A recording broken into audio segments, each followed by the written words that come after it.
Hi, and welcome everyone to Ethereal Encounters Unveiled. Today we are broadcasting live on the United Public Radio Network and the UFO Paranormal Radio Network, 105.3 on the Gulf Coast and 107.7 FM in beautiful New Orleans.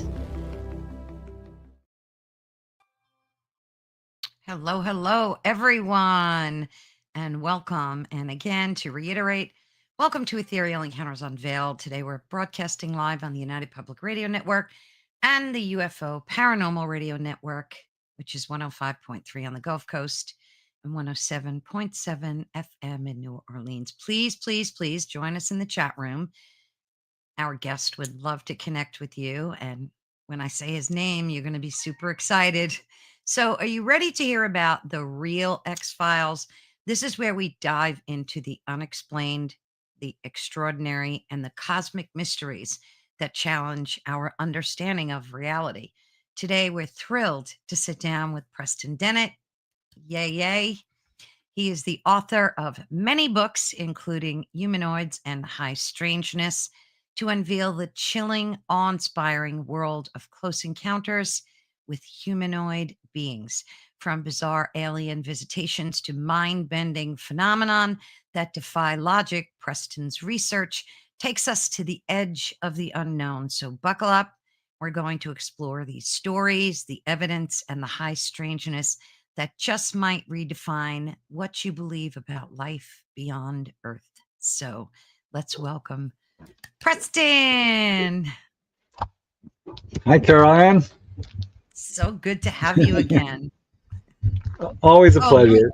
Thank you. Let me get your ticker up there so folks know where to reach you. So how have you been? Oh, good. Yeah, I'm always keeping busy, working hard, mostly on the sequel to Symmetry, Dolly Saffron's story. That's keeping Shout me out pretty... to Dolly. Shout out to Dolly. We love her. I love her. So that's hard work.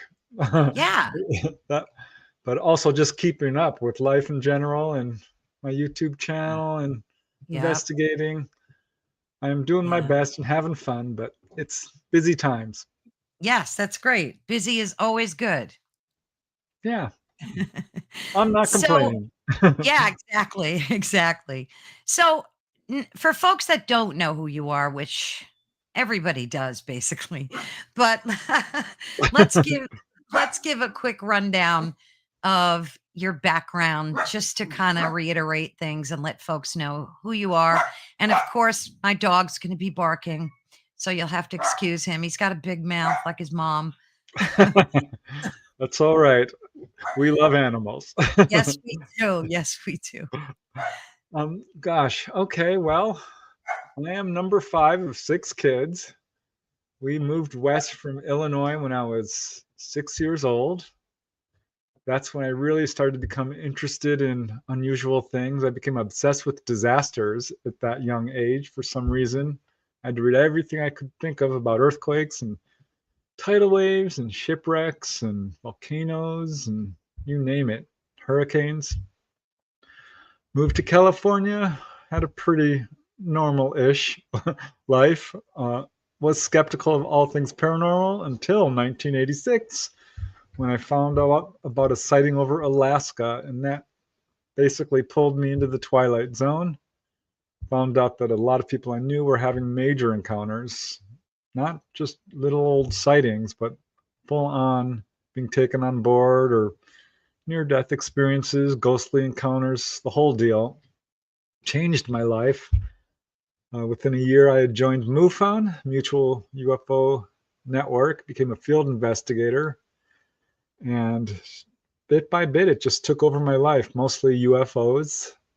I wrote articles for 10 years, going on the radio, a few times on TV. And after about 30 articles, I put out my first book, which was UFO Healings. That was in 1996. And been putting out about a book per year on the average, with breaks in between, and sometimes a couple of books per year. 32 books now. Wow. Three in the works. That's the quick rundown. That's phenomenal. That's phenomenal. Well, you've got a lot of your fans here, so let's say hello. Shelly wants to say hello, Hi, Shelley. and Abraxas and Auntie Denise. And who else do we have? Fox Mulder. Wow. Hey, truth is out there. Truth is out there. Becky. Hello, hello. Ah, did anyone know that Preston, I believe, met Mama, the ET, and his astral travel? You know more about that than I do. What does that mean? Yeah, Dolly's main contact is Mama, a tall gray, Right, right. which I got to meet on my birthday. That was a lovely birthday from the present from the ETs. And yeah, I Awesome. astral travel. We all I do. know. We had a whole conversation about that. That was phenomenal. Folks have to watch that one. And of Louise. course, Lou, howdy, howdy. Rocco, howdy, howdy. Dolly ain't no joke. No, Dolly's the best. She's the real deal. She's the real deal. Lou, hello, hello. And Brenda. And Hi, if I Brenda. forgot anybody, there's a bunch of people. Wow, you have so many fans. There's Dolly. Hello, dear Dolly. So there's a bunch of people saying hello to you. Yay. And of course, yeah. And if they have any questions along the way. So I want to jump out of the gate and ask you what you thought. We're going to talk about your book, of course, which I read and I loved. Yay. Um um the last hearing that Congress had, and they showed that video of the Hellfire missile hitting the UFO, and then there were these three pieces of like debris or something. Like it looked like it spun off course a little bit, and then it went right back to its trajectory. But what did you think of that whole thing? We always get these like Pong videos. There's never anything. It's like a Pong game, it's crazy. I like the way you put, initially it looked impressive, but from what I've been hearing that was not even a UFO. A Oh, no way. military drone or balloon or something along these lines. So I don't know. I think there's been some backtracking on the government side with that. I'm no photo expert. It's hard for me to comment on it. I did enjoy the hearing. I thought it was really interesting, Yeah, it was particularly, decent. yeah. What's his name? Dylan Borland. Yeah, My heart kind of went out to him because he was very emotionally describing how he got some real repercussions from coming yeah, forward with what he knows, yeah. losing his security clearance and employment and so forth, which shouldn't happen. No. Whistleblowers, in my opinion, should be protected. It was a lot of talk, really, and not a whole lot of action. So I enjoyed what the government guy, Mr. Burleson, said. Like, we're Mm-hmm. still talking. Why are we talking? Let's get action. That's kind of where I'm at. It's Yeah, like, let's pass some laws. Let's do something to dismantle this cover up. But it's tough. yeah. It's interest in this subject. That's really good news. I love seeing it, on the front lines because we've had nothing like that for decades and decades. Nothing at all. So Yeah, that is it's encouraging. baby steps, it seems. It seems like it's baby steps, but it's at least, it's moving forward. And I'm just like amazed because if that was really a Hellfire missile, I mean, that thing would knock the socks off anything. So if it was a Um, drone, it had to be some hell of a drone. Yeah, I don't know. Again, it's hard for me to comment on it, but that's what I've heard. Maybe it was a glancing blow. I just don't trust the government folks. Yeah, And I I think don't either. they've got good reason for it because their history on this subject is not good. In fact, it's No, terrible. it It's is. really bad. So It I don't is. really want, I've said this before, but until and unless they admit to the truth of Roswell, pretty simple, why should I believe you? Yeah, Tell us that about the Malmstrom incident, the right. Capitol flyover in 1954, or was it 52? Yeah, Mm, or the Eisenhower meeting in 54. We know that they filmed that. We know that took place. There's a mm, lot of really good reporting on that. yeah. These craft landed. ETs got out. Show us that. You've got the film. then we'll talk. But now I'm just beyond exhausted with it. Yeah, everyone is, I think. And like I said, we get these terrible videos. Yeah, I It wish it I'd it pong. Yep. it is, it's like a game of Pong. That's what it reminds me of, like, when computers first came out, you get that bouncing ball, and you just have to hit it with your paddle. It looks exactly like that. It's well, kinda, it's just ridiculous. I Yeah. mean, Well, it was a good hearing, though, overall, but yeah. Dolly mentioned something to me that really struck home, is that all these fighter craft, fighter jets, have cameras all over them, up, down, sideways. sure.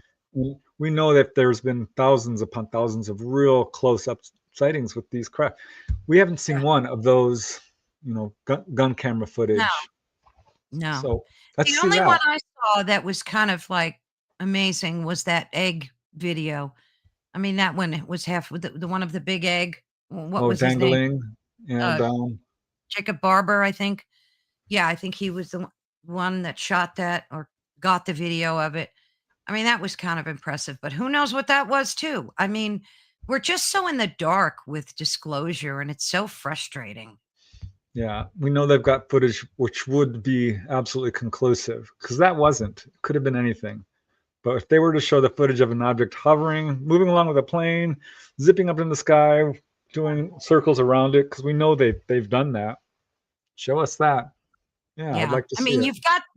you've got Billy Meyer videos and photographs, but so many people seem to discount that as a reality. I'm a believer. I personally believe that stuff was legit. I think a guy with one arm would find it very difficult to dangle a UFO near a tree or, take video, which I've seen many of them.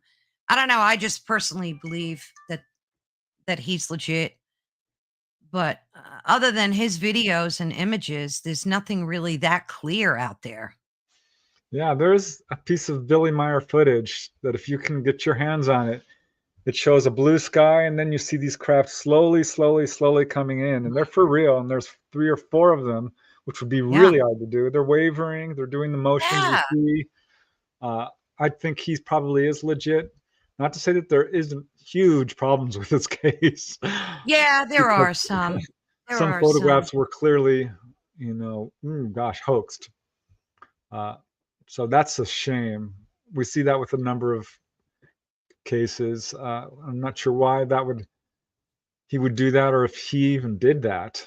Yeah, I mean, it could have But been the people that, he collaborated with too. You don't really know, but yeah, I I've don't got know. all I the just books on the case. And yeah. if you see behind me, there's, I don't know, 8 or 9 books on the Billy Meyer case that I have.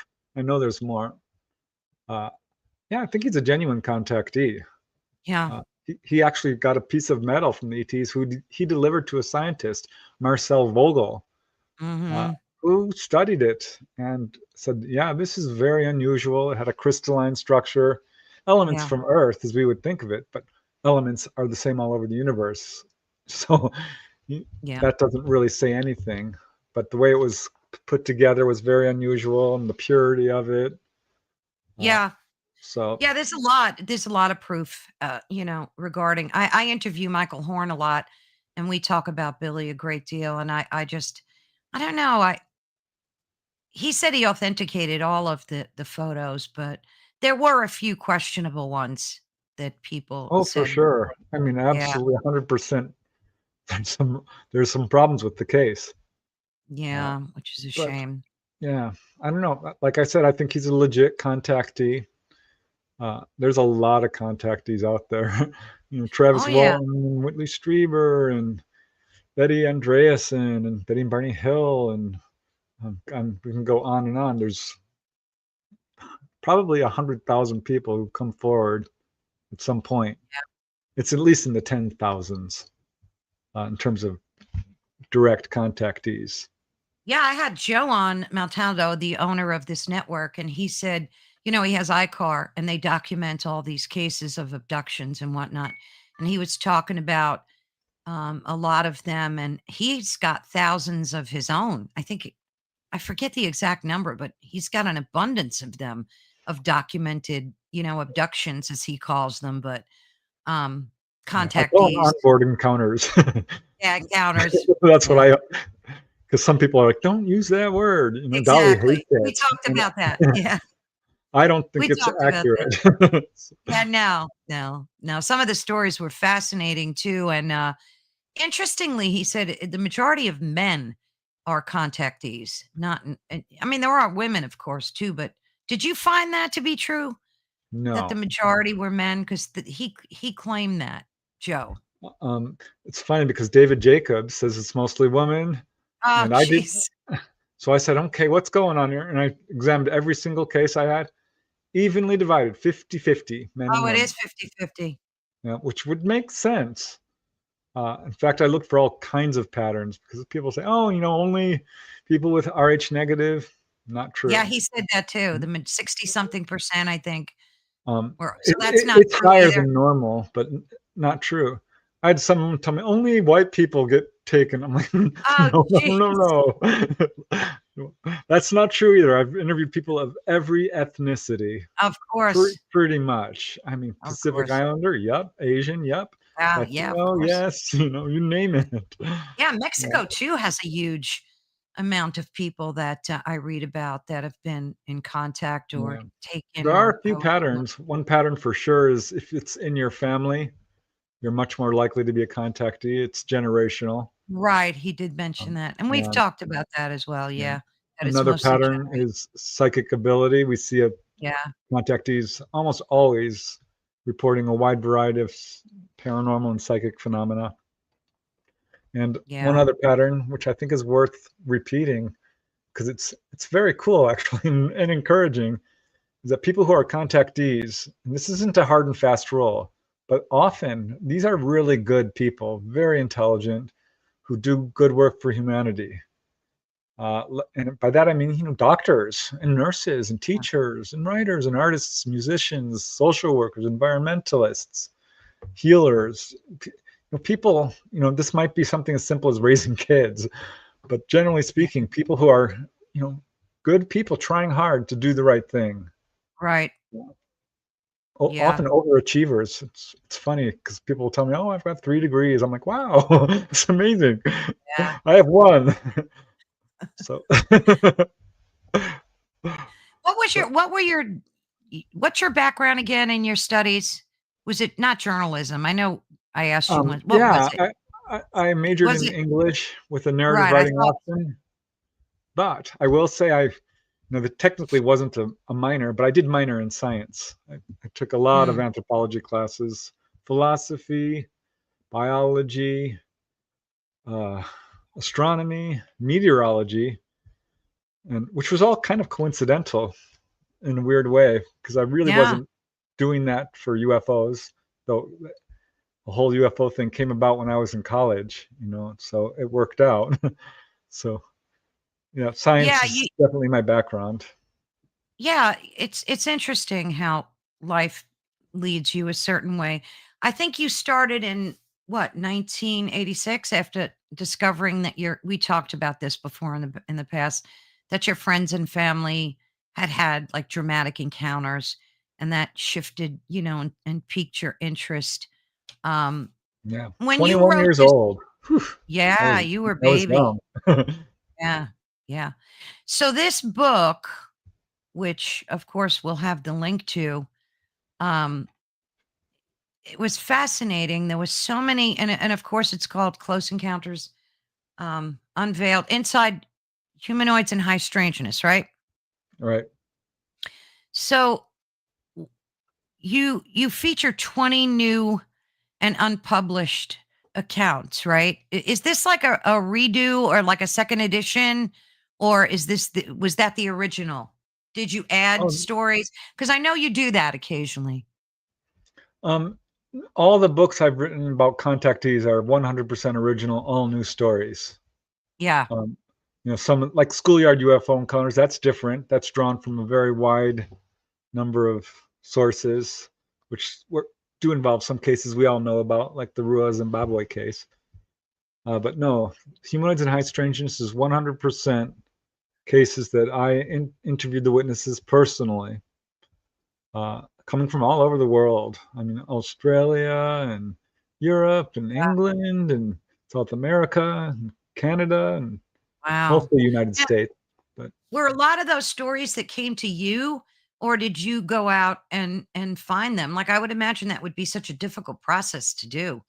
How'd you collect them? How'd you find out about them? yeah, in various ways, they mostly come to me. At this point, I do have a website and all these books and appearing on TV and radio and podcasts like yours. And so I do get a lot of people contacting me. I would say almost all of these were brought to me that way.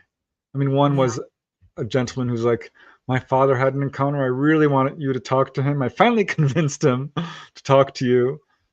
And his story turned out to be really interesting. Another guy saw an illustration my sister-in-law did of a little blue being and lost his Mhm. mind because that was exactly what he saw. This little Wow. troll-like blue being, like the one in Communion, if you Yeah, remember. yeah. Um, he's like, that's exactly what it looked like. I saw those when I was a kid. And so he came to me that way. One guy heard me on Simon Bones' podcast in England. And he's like, oh, I got to call this guy because he's talking about this subject and I really want to share my story. So, yeah, various ways. Some people see a YouTube video I did, uh, Right.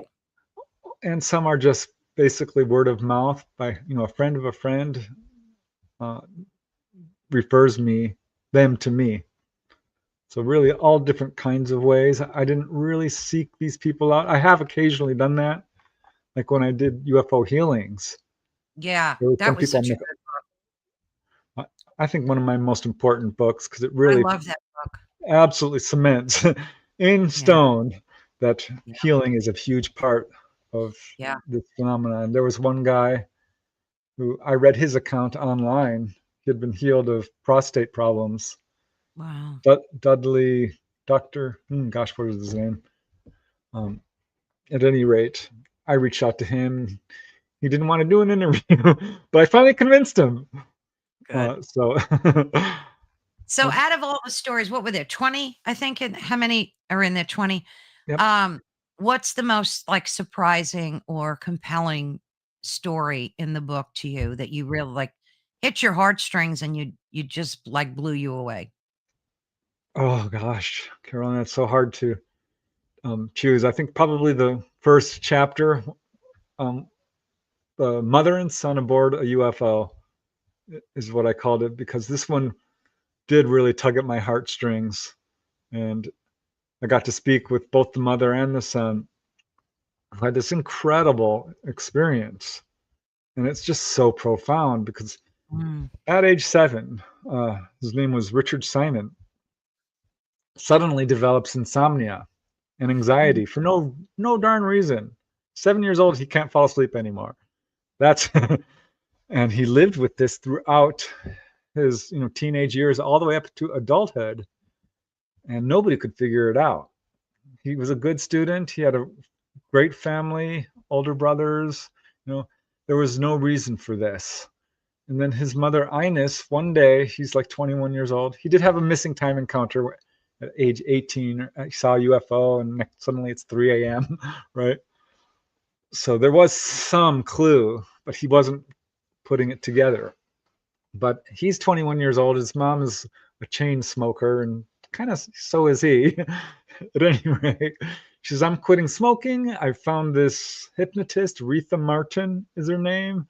She's for real. She's legit. I'm going to go quit smoking. You mm, should come with me and she'll fix your insomnia. And he's like, no, I'm not doing that. Hypnotist. I don't trust them.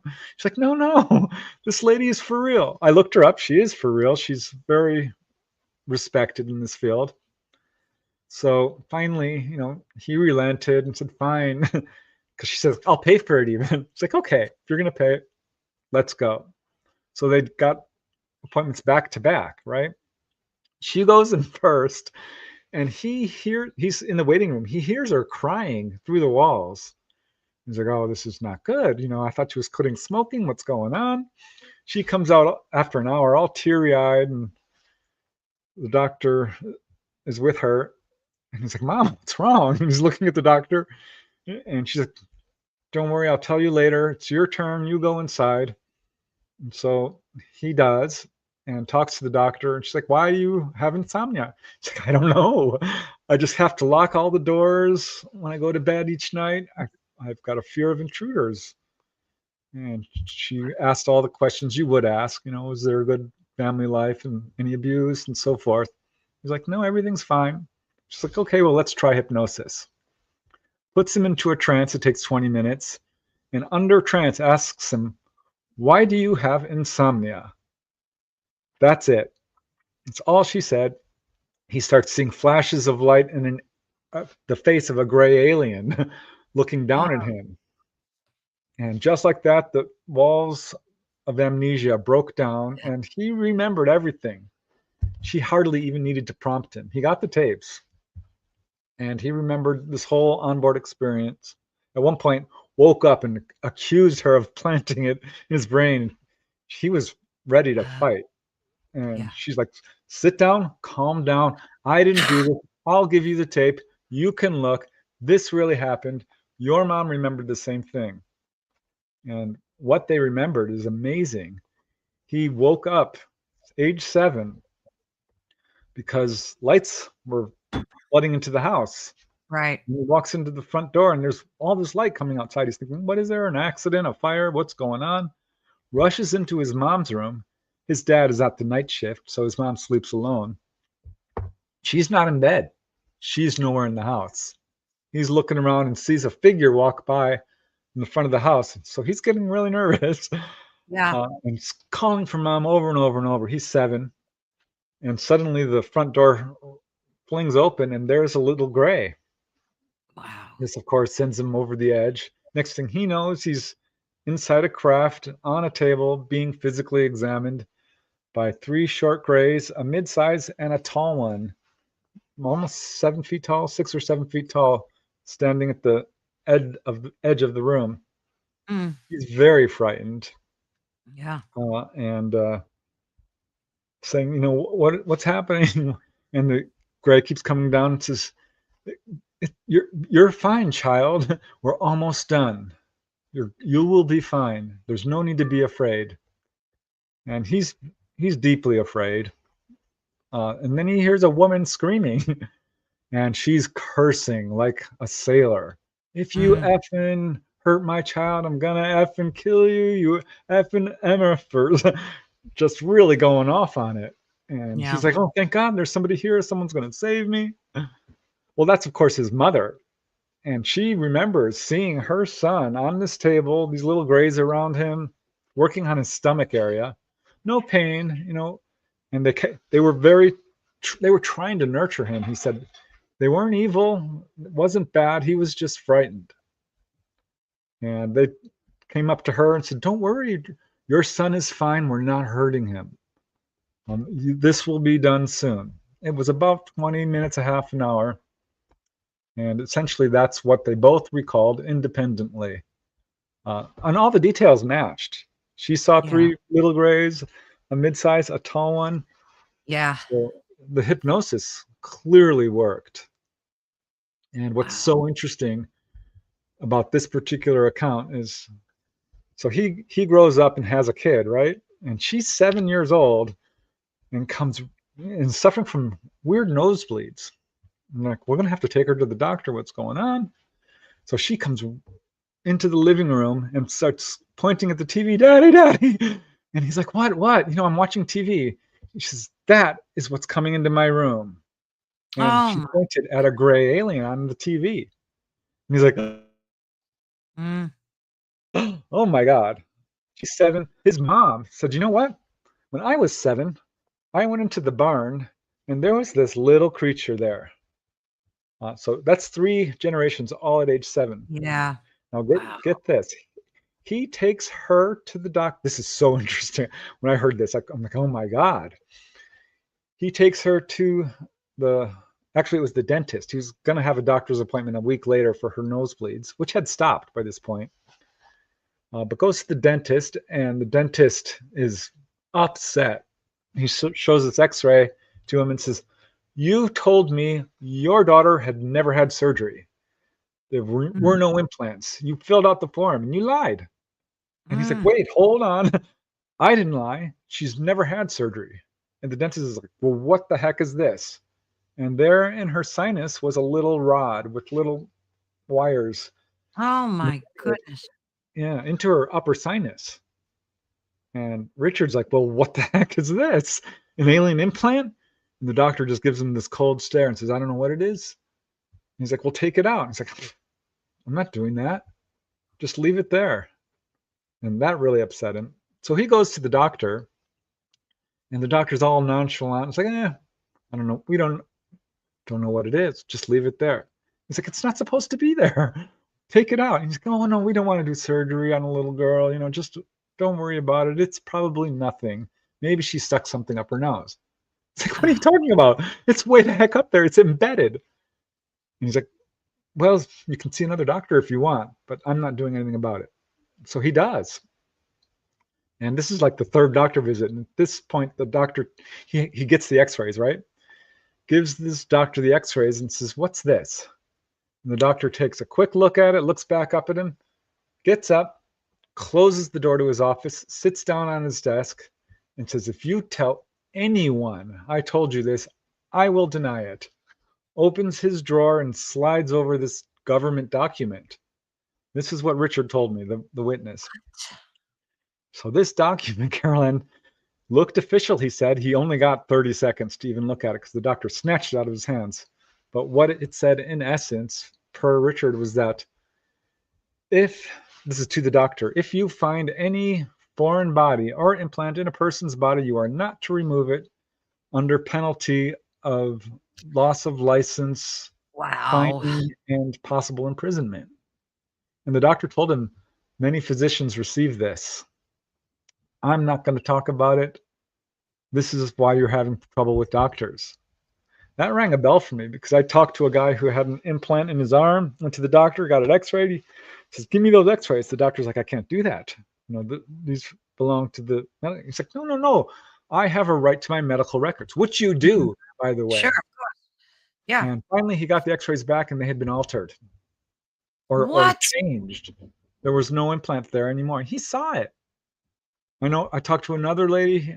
She went to a dentist and there was an implant in the x-ray and she got the x-rays, went to the dentist who had x-rayed her son earlier, found out that he had also seen them in the x-rays, didn't tell her at all. So some of these doctors are not cooperative. Perhaps that's why. But just to put an end to this particular account, his 7-year-old daughter grows up, gets married, has kids. The daughter reaches the age of 7 and says, "Mommy, there's a monkey man outside my window." Oh, jeez. So she calls up her dad and says, "Can you talk to your granddaughter?" Because you had this experience. And so he does. And he's very gentle and objective about it. Says, "Just tell me, what happened." He says, "Well, this monkey man is coming into my room," is what she's told him. "And he's got no hair." I'm like, "Oh, God." So that's 4 generations, Caroline, all at Wow. age 7 having contact. Excuse So me. bless you. Thank you. That was just really touching to me. Yeah, that geez, I could see where that would be. One thing I don't understand though, um, is why do they keep examining people? If they're doing this for decades, I mean, as far back as we've documented these types of contacts, right? Why do they still need to do these types of examinations? You would think they would have all the information that they need. Like, what do you think the reason is for Um, that they're still doing them? it's a health checkup. It's monitoring a person's health. It's Oh, making sure that everything's okay. It's not like a weird experiment or anything, or where they're trying to gain knowledge that they don't already have, other than the health status of a person. I'm convinced this is why people are being pulled on board. That's basically one of the main reasons is a health so it's for examination. their benefit. They're like a health check for them. But yet all Yeah, of them are not being healed. Some of them are, as you documented, but yeah, not all of them are being healed of their ailments. I mean, right. how does that work? Well, you're asking me to speculate a little bit because I don't Yeah, know exactly why, but from what I understand, because people have asked this, why don't you heal me? exactly. And they say, well, we can't. The illness you are experiencing is actually karmic, or the injury. You Oh, have oh, chosen this to learn a lesson, which is a hard thing for somebody to hear.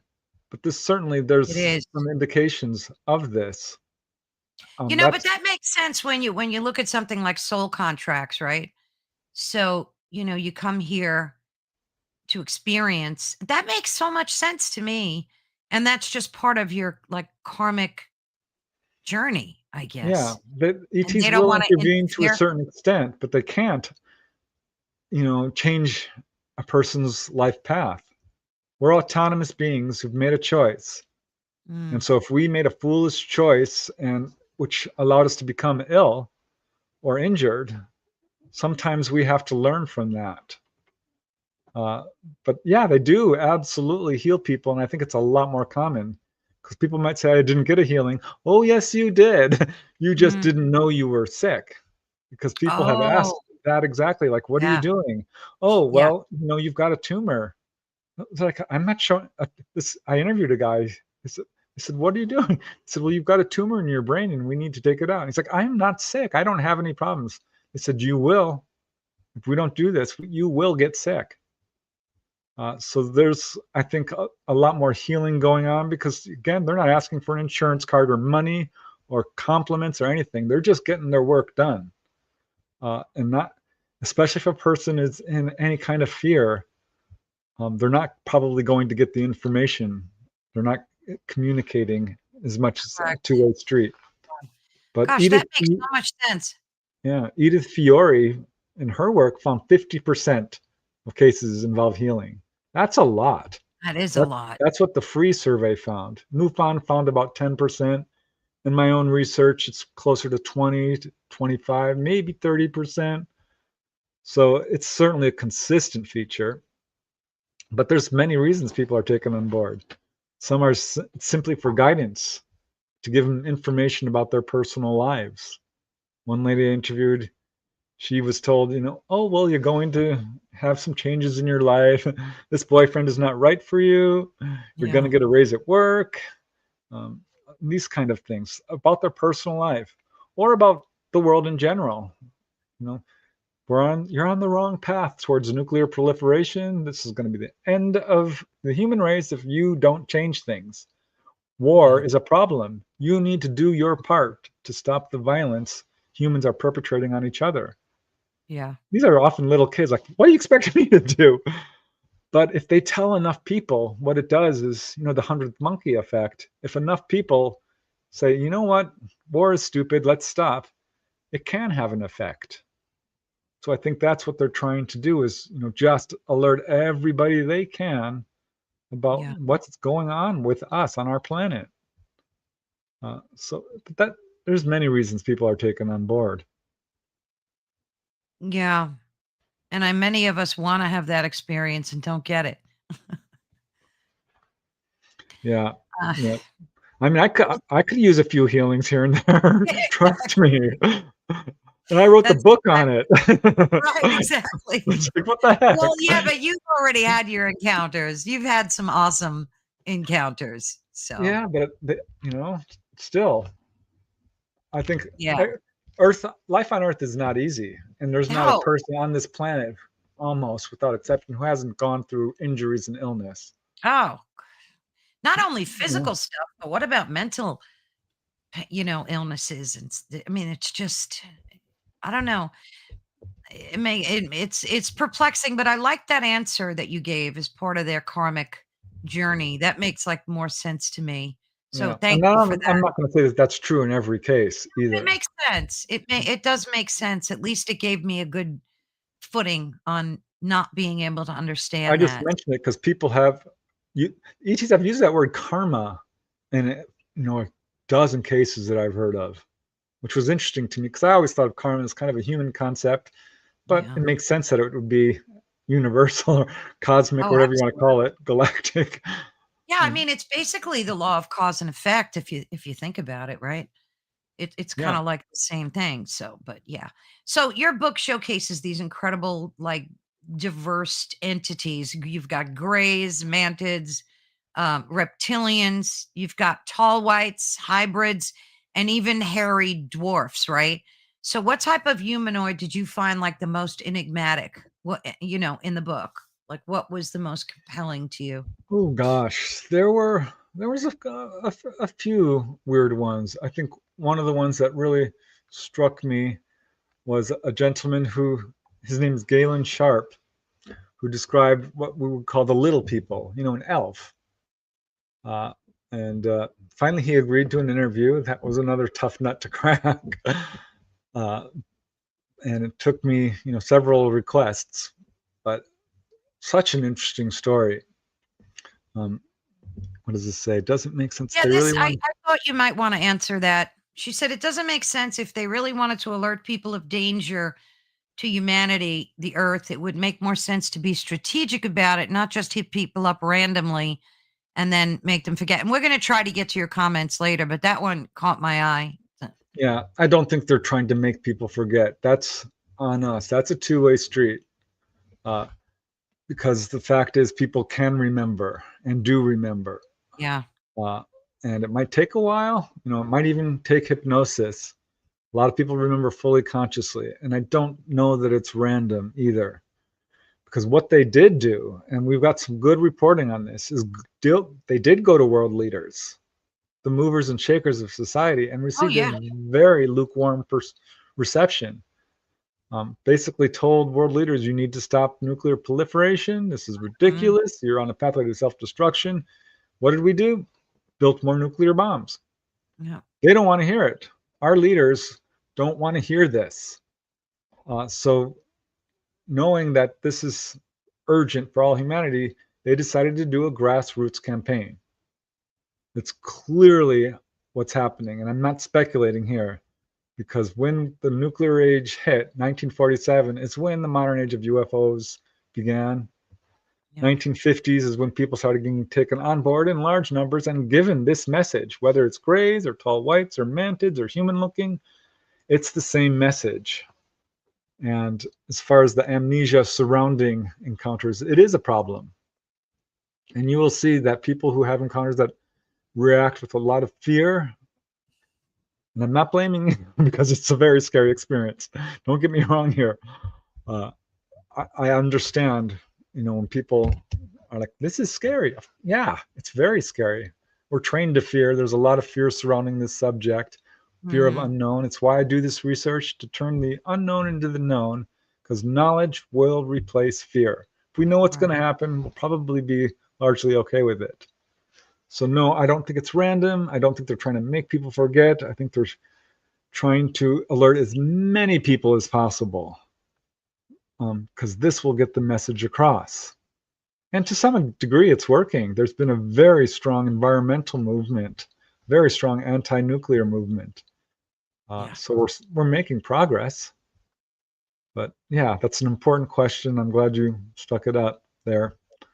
So, but as I So was you were saying, talking about humanoids? Like what? yeah, this one this case is so unusual. This guy Galen Sharp, a terrific artist. He's actually an author. He's written all these amazing books. At any rate, he was like 5 years old, I think 4 years old. This was back in 1945 in Englewood, Colorado. He's in the living room of his home, and this elf walks in. I'm like, elf? What do you mean? He's like, well, it was about my height, a little taller. It had brown jacket, a little vest, trousers, boots. It was bald. It had large round eyes, a little turned up nose, and introduced its name. He won't tell me its name. He says that's personal. I'm like, okay. I tried, but I pressed, but he's like, no, no, no.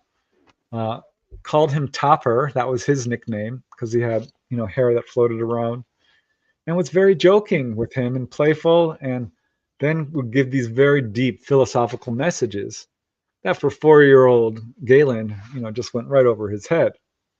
Walked back through the wall. It was a 5-minute meeting, right? Rushes to his mom and says, "Mom, I saw this little man." And she's like, "Oh, how cute. You have an imaginary friend." Yeah. And he's like, "What?"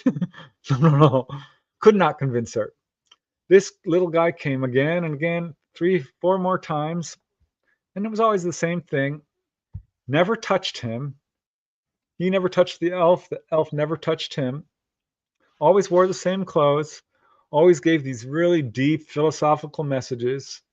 One of the last visits, and it was every 3, 5 weeks over this summer. This was in 1945. One time he's outside and they appear and there's two of them. He's one slightly taller than the other. One picked up a water jug and balanced it on its head. They were very playful and always making him laugh. Uh, he had a good childhood. He's got siblings. He's got friends. Has no need for an imaginary friend. Wasn't Yeah. lonely. He insists this was real. They left shadows on the ground. This was real.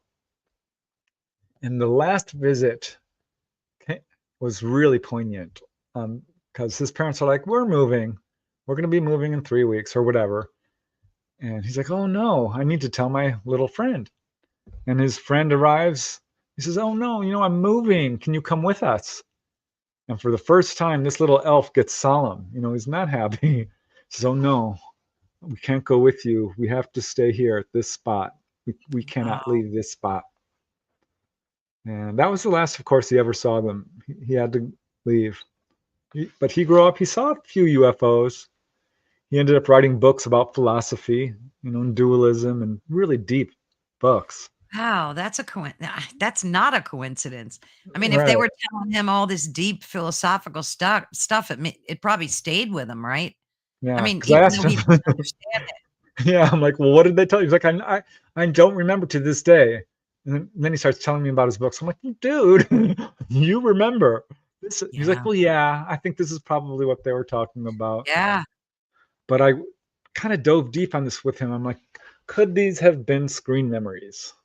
Because I've talked Mhm. to people who've seen what they thought were clowns or superheroes or teddy bears or, I mean, you name it, cowboys, Sure. Yeah. Santa Claus, even. He's like, "No, no, no. I've never been on board a craft. I've never been physically examined. This wasn't the least bit scary. They didn't have large wraparound eyes. Uh, they talked. It was out loud, wasn't telepathic." Mhm. So he's like, "No, I don't think this was ET." And Yeah. it's funny, Caroline, because I put this up in a video and the response was tremendous. People are like, "Oh my God, I'm so glad you talked about this." Because I found other cases. I always thought little people were from the 1800s or the Middle Ages. I was wrong. You know, I'm glad I've met this guy because to this day, people are seeing little elves and gnomes. Oh, yeah. Definitely. And I've even heard of them like a few inches big. Like, Yeah. there are videos of them scurrying across rooms, and they're not a foot tall. Yeah, the literature on this is unbelievably voluminous. One guy told a story. This one stuck with me just because it had this detail to it, where the kid woke up and there's this little elf-like being next to his bed, holding up his Matchbox car and examining it, and realizes the kid is awake and looking at him, gets scared, runs through the wall with this Matchbox car in his hand. But as soon as the Matchbox car hits the wall, it goes bam and falls to the floor and spins around and stops. Wow. So there's something. I think these guys are interdimensional to a degree that, I mean, they're Yeah. clearly physical. They're leaving footprints, but they Right. can disappear. I want to know who's making their little clothes. Who's making their shoes? That's Because there's funny. buttons and stuff. Yeah, There's got to be a little elf shop like Santa. there is. It's like the Keebler, they're inside of a tree somewhere. I There don't was know. one who's smoking a pipe. I'm like, "Oh my God." Where'd you get the Okay. pipe? These are legit cases for real. Yeah, that Yeah. one that one was really interesting. Another one that was different was this lady I interviewed. Uh, she wouldn't let me use her real name, so I call her Kelly. But she had this really interesting encounter with, I guess, a tree spirit, Mm. which was different. She had the whole thing. A lot of contactees get the whole enchilada. Wow. Dreams that come true, OBEs, Sasquatch, all of this stuff. And she's like that. But her story began in a really interesting way because, she's having all these precognition and just weird events, little people coming into her room at night, which were probably ETs, ghostly encounters. But then starts having this one dream over and over and over again, that she's being chased down by a horde of angry people, Mm. little, kids. And Yeah. she's concerned. She's like, Mom, I'm having this dream. She's like, is everything going good at school? And Kelly's like, yeah, everything's fine. Well, one day she's walking to school and her best friend, for some stupid reason, picks up a rock and throws it, and it hits another girl who turns out to be the school bully. Ah, And her friend quickly hides behind Kelly, so Kelly gets blamed for it. And the bully's like, I'm gonna get you. And a couple of days later, sure enough, Kelly's walking home, and there's the school bully surrounded by her minions, and there's a crowd of kids, and poor Kelly ends up getting beat up by this bully to oh, within an inch of her life and oh, had to be hospitalized. They took her out of school. They moved. This was a big deal. They moved to Julian in Southern mm, California. If you've been to Julian, it's a beautiful town surrounded by forested mountains and streams. It's beautiful. So Kelly really fell in love with trees. And this is when she started, because she became a loner. She became really depressed. She was having a sure. very hard time with this, and started having, quote, dreams, OBEs, really, or lucid dreams, call them what you want. Yeah. But it was genuine contact, because every single night she would find herself walking through the forest, and there would be this beautiful tree spirit, very nurturing. And they'd go on these long walks, and he would tell her all this amazing wisdom. And then she'd wake up and could never remember what the conversation was or what he looked like. Mm. And it happened every single night for the whole summer. And then one day, she's out there having her, dream walk, whatever you want to call it. And this tree spirit said, "This is the last time. I cannot visit you anymore. You're healed. You're fine. You're gonna be okay." And she's like, "No, no, you can't leave me. Don't leave me." And he's like, "No, this is the last time." And she woke up crying, and that was the last time. Wow. So this was a real entity. Sure. And so, if I can continue with her story, because it gets even more interesting. This Oh, is go just, right ahead. oh, it's just so amazing. She's still getting visited by little people. She goes to a Native American reservation and falls in love with a boy and lives with his family on a Native American reservation. And they're all about, you know, omens and owls and stuff. They don't like owls. They don't? No, owls are bad omens. And her whole family kept having these weird owl experiences. So she's pregnant. Little ETs show up, very interested in her pregnancy, and off they go. And her, she has a son. The son starts seeing the same little ETs. Once she's driving with her 3 kids now, and they stop in the road because there is a 4 to 5 foot tall owl. And I'm like, "What do you mean?" She's like, "Listen, it was 5 feet. I don't tell people that. I'll just tell them 4 feet because I don't like the way people look at me when I tell them this." I'm like, "Okay." She drove up to it and it wouldn't move. They're inching the car closer and closer and closer. The little kids are freaking out in the back. "Oh my God. Oh my God." And it's looking straight at them. This was unusual.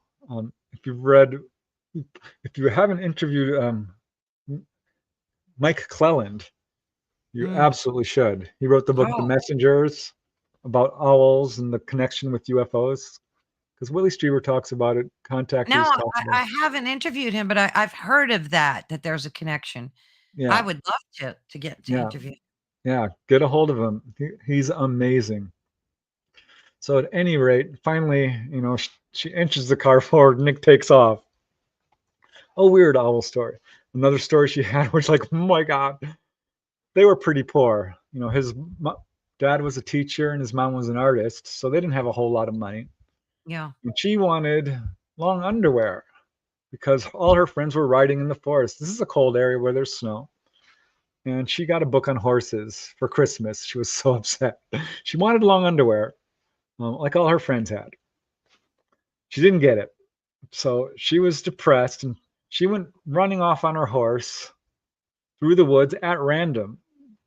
And what does she see up ahead of her? Shining in the sunlight, angels practically singing, this beam of light coming down on it, is a perfectly new pair of long underwear Oh my hanging on a branch in the forest. And she walks up to it, not believing her eyes. And there's nobody around. She's thinking, is there somebody, walking without their underwear on here? No, God. this is there wasn't. So she took it and took it home. They call it the long underwear miracle in her I love that. family. And here's the end note. I mean, there's a lot to this story, but this one I have to tell you because she starts talking to the Native Americans about these little ETs coming to her room because she's starting to read about them. And she's like, oh my gosh, she can't see their faces well. And they're like, oh, we call those weeapoos. And she's like, Oh, weeapoos? They're like, oh, yeah. Yeah, they appear as how you want to see them. If you're not careful, they'll harass you. They're definitely interested in pregnant women. And they wouldn't talk about them to her. It was bad juju to yeah. talk about them. So she couldn't get much information. But on that, the Native American tribe that she was associated with, all Yeah. kinds of crazy experiences Yeah. happened. They have a lot of different, like cryptoid things and Yeah, they're all different steeped in the types of paranormal. giant spiders and all sorts of creatures that they see, and Yeah, it's that so lady interesting. was so amazing. She wrote down her testimony for me. She's an excellent writer. I'm like, maybe you should just put this in a book. And she's like, no, you can have it. I'm like, well, can I interview you too? There's a few blanks here. So she allowed me to interview her as well. But yeah, I had out of body experiences and all kinds of stuff. So interesting. Yeah. That was an account that really was like, wow, this is different. Yeah. What about any lizard type encounters, like with lizard creatures or reptilians or anything like that?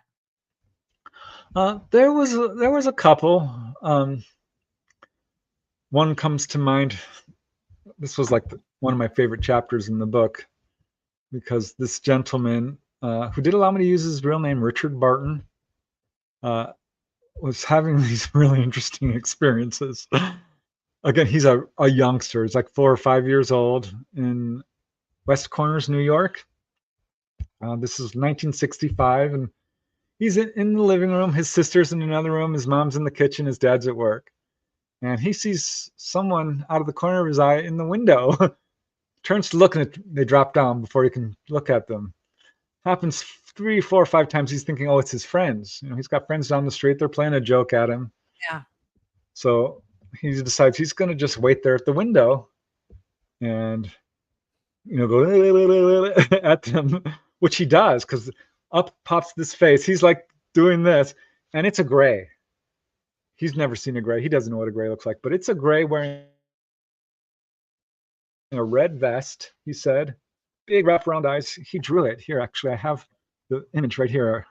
I will pull it up for you. Yeah. Here it is. So glad I pulled this up. Hold on. So Oh, there's wow. what he saw. Right? That's a gray, all right. And he says he stared at it for just a few seconds and got so scared that he dashed off to the kitchen and told his mom, Mom, there's a wolf. There's a wolf wearing a red vest looking in the window. She's like, honey, do you know how that sounds?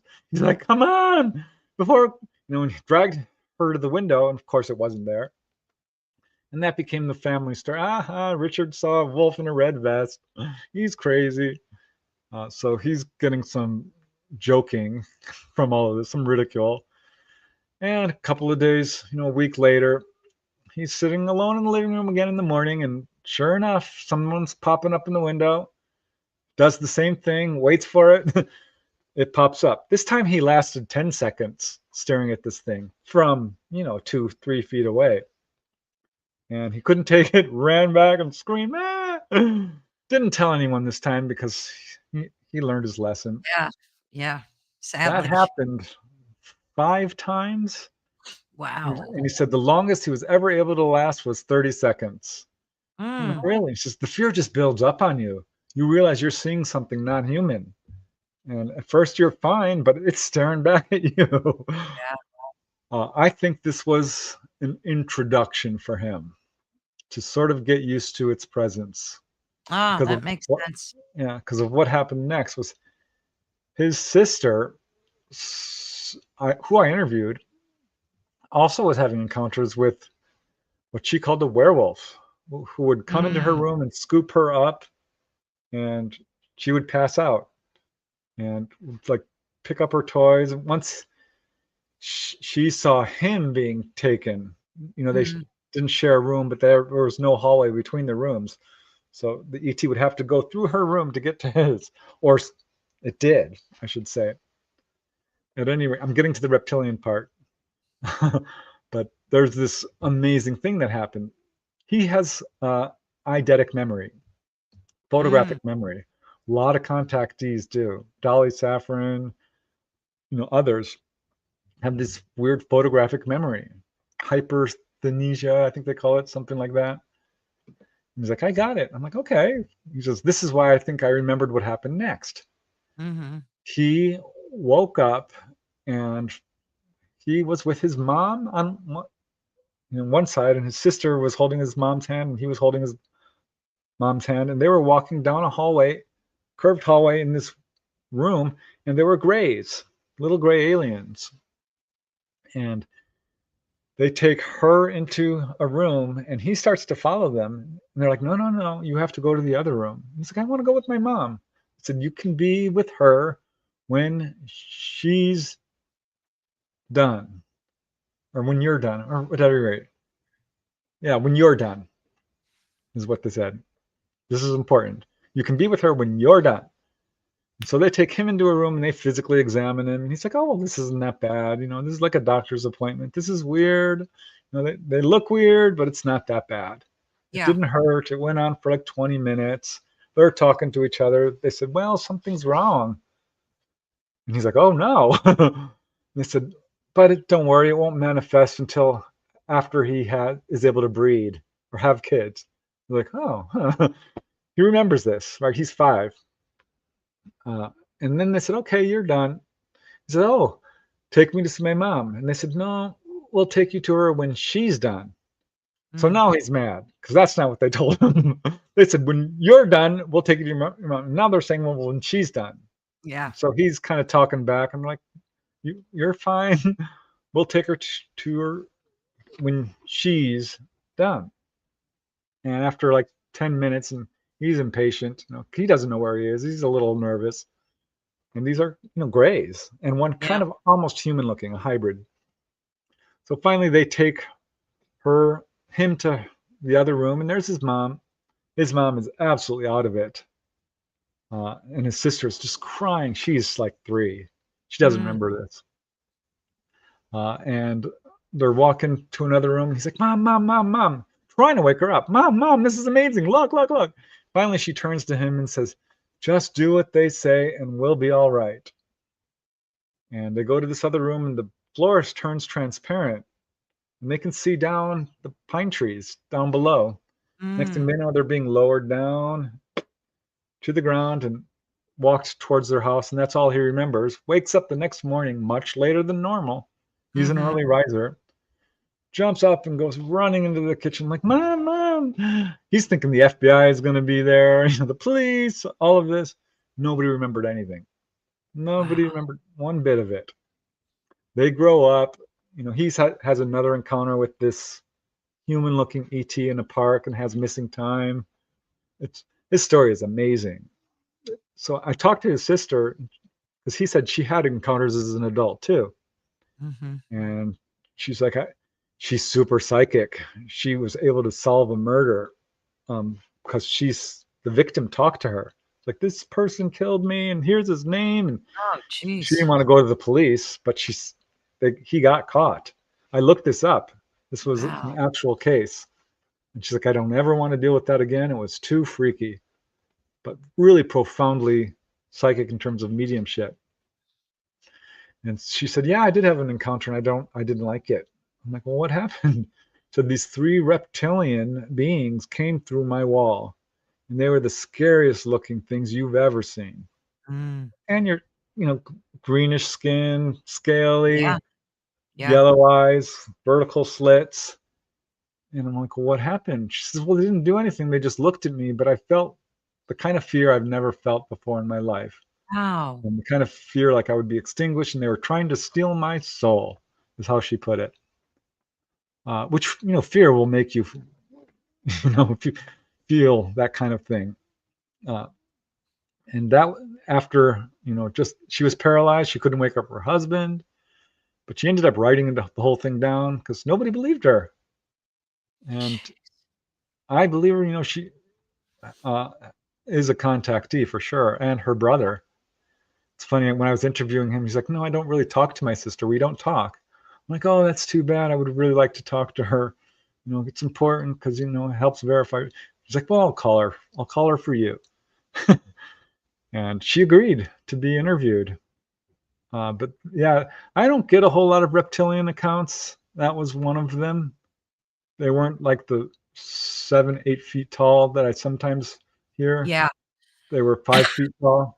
One Yeah. lady I talked to, she saw a short little reptilian 4 feet tall and told her, you know too much.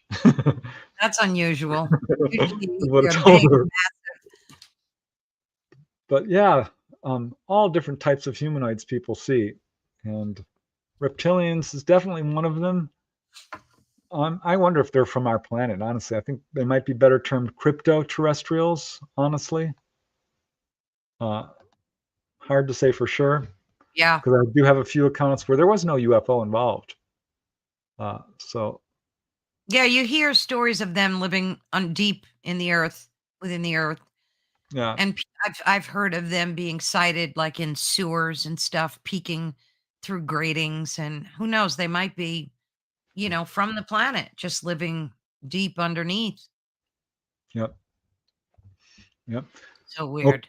can I tell you another story? One of Oh, my go right favorite. This guy reached out to me after reading my book, UFO Healings, or The Healing Power of UFOs. And I was so glad he did because he is from Argentina, which is just cool to me. Like, wow, this is, I haven't interviewed someone directly from Argentina before. Another guy's from Peru in the book. But this guy is a legit guy because he is a pilot, a commercial pilot, Oh, wow. and a bank manager for Argentina's biggest bank, the national bank, a manager there. Uh, Really smart. I mean, this guy was so intelligent. He was using words I've never heard before. I'm like, what does that mean? What does this mean? Uh, really smart. And he heard about sightings in his area. Uh, I forget the name of the city. At any rate, it was a pretty major city in Argentina, and there was all these sightings going on. This is 2015 thereabout, so pretty recent. And he decides he's always wondered about UFOs from a scientific angle, like being a pilot, how do they cross interstellar distances and all this stuff, but not a contactee. Uh, so he decides he wants to make contact. So this is essentially a CE5, right? He's going out there to make contact. Goes out there with his flashlights and his binoculars and maps, and he's an astronomer. He's got multiple degrees, still going to school. Also, really into sports. He's very strong. He's got a family. He's a well-rounded guy. So he goes out to the mountains and it gets cloudy and he's really disappointed because nothing shows up. He's just, man, oh man, I wanted to see one.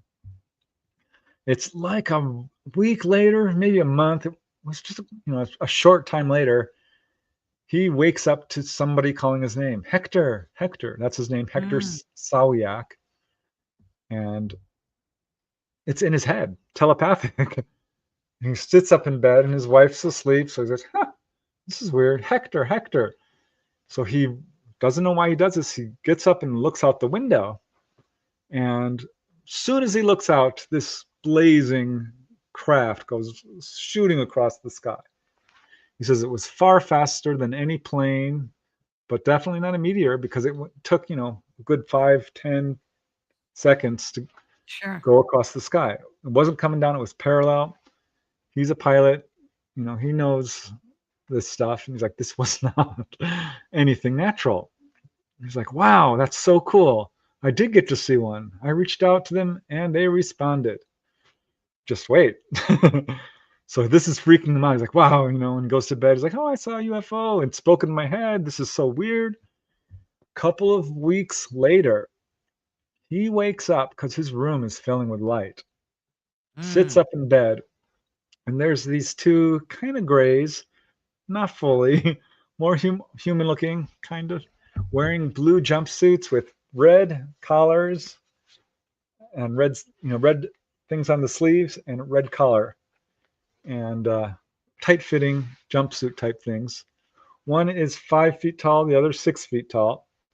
And they do have the wraparound eyes and very small features and pale skin, but look almost human, bald.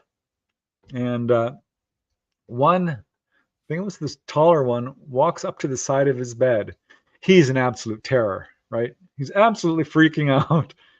And they said, there's no need to fear. We are here to help you. He says, at that point, he felt, quote, a love like never before. That's how he described it, which is so interesting because I've heard that exact phrase from, I don't Yeah. know, a half dozen contactees. A Yep. love like never before. All encompassing, like when a parent holds their child for the first time, when you get married, this sort of thing. An all Mm. encompassing, unconditional love. And at this point, tears are streaming down his face because he's like, this is unbelievable. This ET holds up a little brown triangular pill, actually large for a pill, right? Yeah. Like a vitamin looking thing, and puts it in his hand and tells him, you need to swallow this.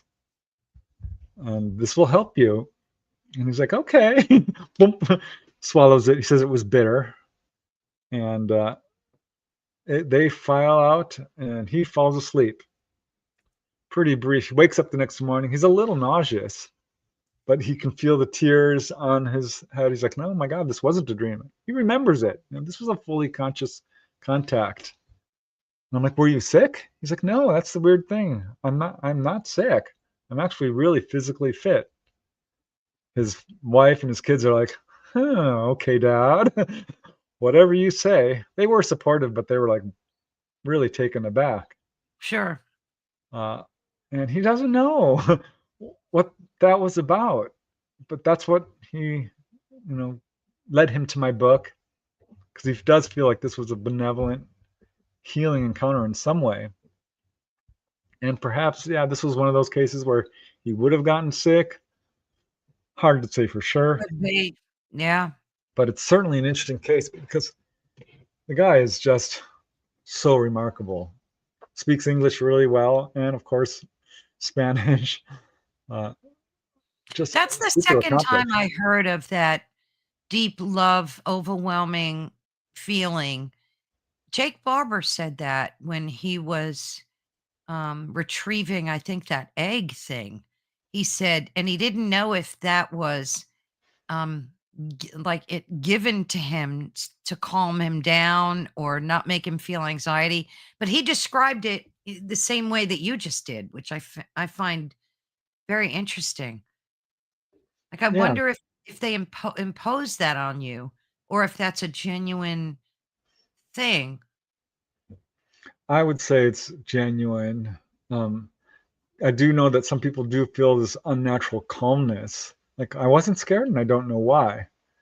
And I think what they're doing is they're basically saying, "Listen, it's okay." They're Yeah. very powerful telepathic, and when they're communicating something, you receive it. And if they're communicating love, it's because that's what they're doing. Um, so I don't know. I had a really benevolent onboard encounter, and I felt that Yeah. same kind of unbelievable feeling of well-being. Didn't they Uh, give you something to drink too? yeah, they And did. you wanted more or something? You Yeah, what was that again? it was a little cup about yay big, glass, heavy glass tumbler filled with about a third of the way with this thick, almost syrupy, bright green liquid. And they hand it to me, and I'm like, "Oh, cool!" I always sniff, whatever Yeah, I yeah, eat or yeah. drink, and I took a little sip, and it was good. It was very subtle, lime, kiwi, it was very subtle, sweet, and they started to take it back from me. I'm like, "Wait, you said I could have this. Can I have another Right. sip at least?" And they're like, "What? Okay, you sure?" I'm like, "Yeah," because I wanted to memorize it, right? Because we're having an unusual experience. Of course. And I took another sip, and that's all I remembered. That it blacked me out. Uh, Wow. but yeah, I asked Dolly about that, and she's like, "Oh, well, that's kind of a nutritional medicine they give you. It helps against any radiation exposure you Ah, might be getting, gamma radiation." But yeah, it's funny because fairy food. People talk about that. Fairies will give you food sometime. oh, You're never yeah. supposed to eat it. You'll Right. end up in the fairy realm. I think a Yeah. lot of those early accounts of fairies were straight up, dead up ETs, Yeah. I, Could very and well have been. misinterpreted. But I think they're separate things. I think little people are not ETs as we would think of them. And ETs are definitely not little people. No, Yeah. they're separate It's things. so interesting. My grandmother was born in Limerick in Ireland, and she was always telling me these stories about little people and little, elves and fairies and I grew up with these stories of the banshee and the Cochabamba and the whole, and here I Yeah, am 5 and 6 years old and she's telling me these stories and they didn't really scare me. But I found them interesting and I wished that I was able to like know her because she had passed away so that I could dig deeper because she claimed to see these beings in Ireland. So maybe the fairies are from that region, or they could be ETs too. Who knows? Who knows? yeah. I, I think we're dealing with separate phenomena, but Yeah. whether how you interpret it, depends a lot on your belief system. Because back in the 1800s and before that, the idea of ETs wasn't really popularized. It was No. around a little bit, but if Yeah. you saw, a strange looking person, you were more than likely to identify it as either an angel or a little person. Yeah. Uh, and there are Well, some really important differences between the little people accounts absolutely. and the ET accounts and the angelic accounts. And I think it takes someone who's trained in these accounts to sort of help separate them. But some are, it's just not so easy. When a light being walks into your room and heals you, this could be an Yeah. angel. This could be an It ET. could be. It could very well be. And some of these little people, are wearing jumpsuits or something. I don't know. This could be a little person. This could be an ET. It's not always easy to tell. Yeah. And then you hear about, you have to be careful because a lot of them could be demonic tricksters and they could be appearing to you as a light entity and they're really demonic. And I don't like to think of it that way. I think you'd probably be able to sense if something was demonic. I mean, Yeah, 100. You hit it right on the head yeah, there, because yeah, demonic spirits do exist. I've interviewed yes, people who've had direct contact with them, and if you look in, traditional religious writings, there's always a flaw in every demonic being. yes, It will have something in the way it walks, or the way its eyes, or yes, something that gives it away. And I think, Yeah, I've yeah, they heard a are. lot of stories like that, that people will appear to them like grandfathers, but something was off. Something was off kilter, and the person was always able to tell. So, I think that what's interesting about that too, Preston?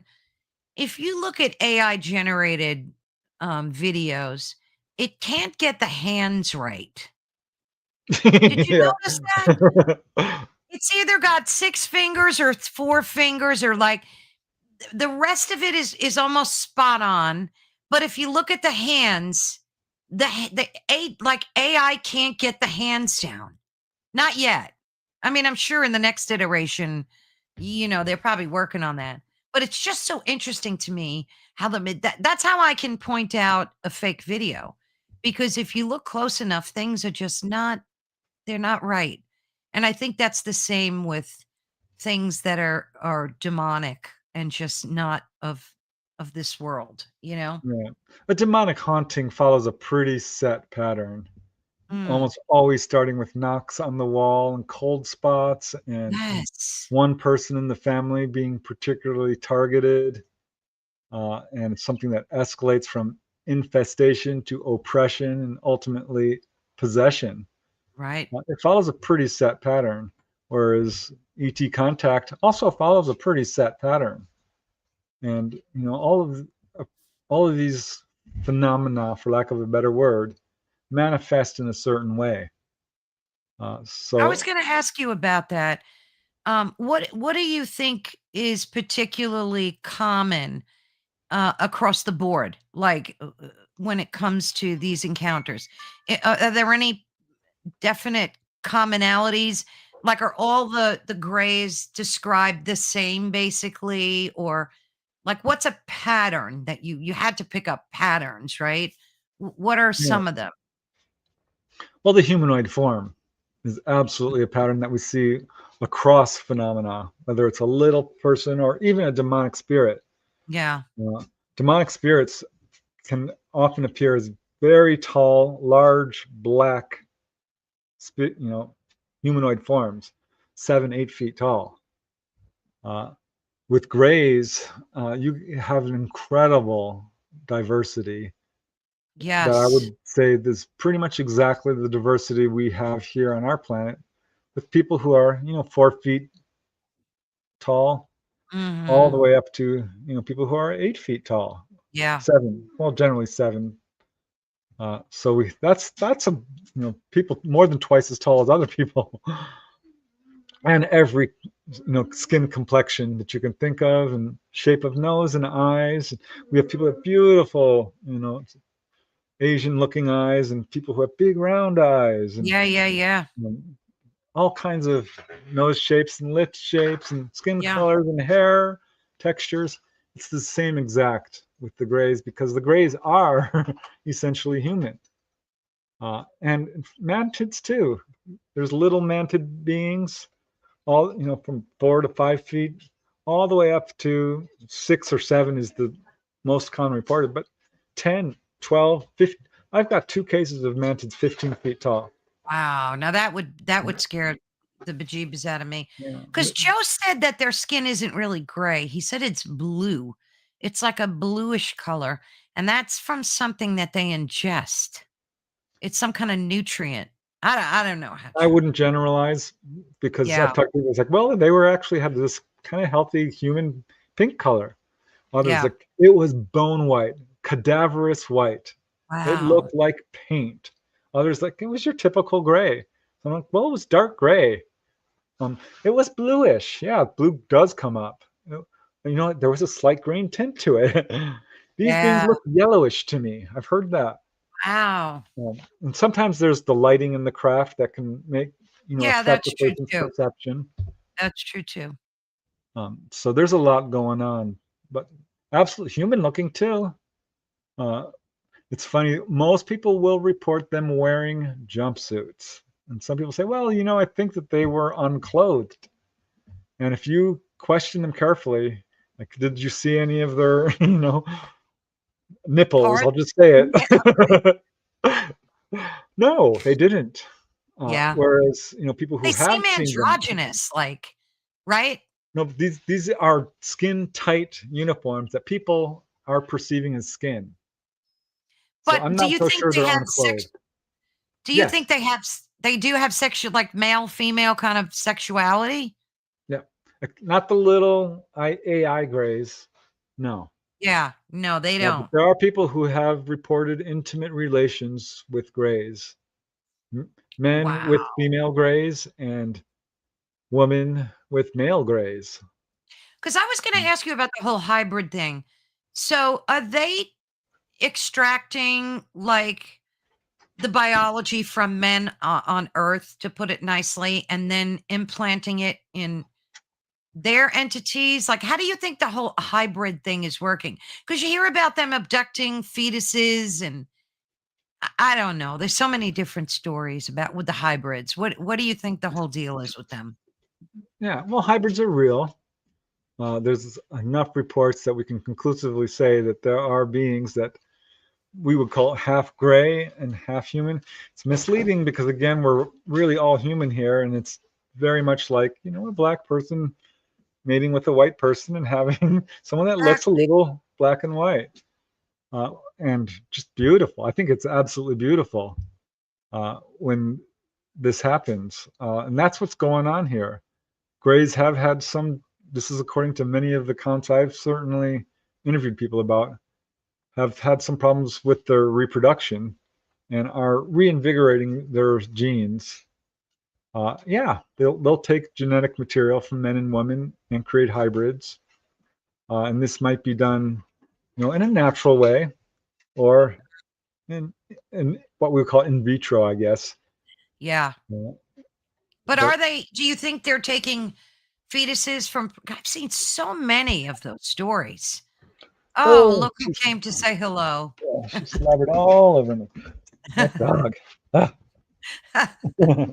um, That dog's yeah. bigger than you, I think. Yeah, we're neck and neck in terms of how much we weigh. Yeah. um, yeah, I've interviewed people who were pregnant and then they weren't.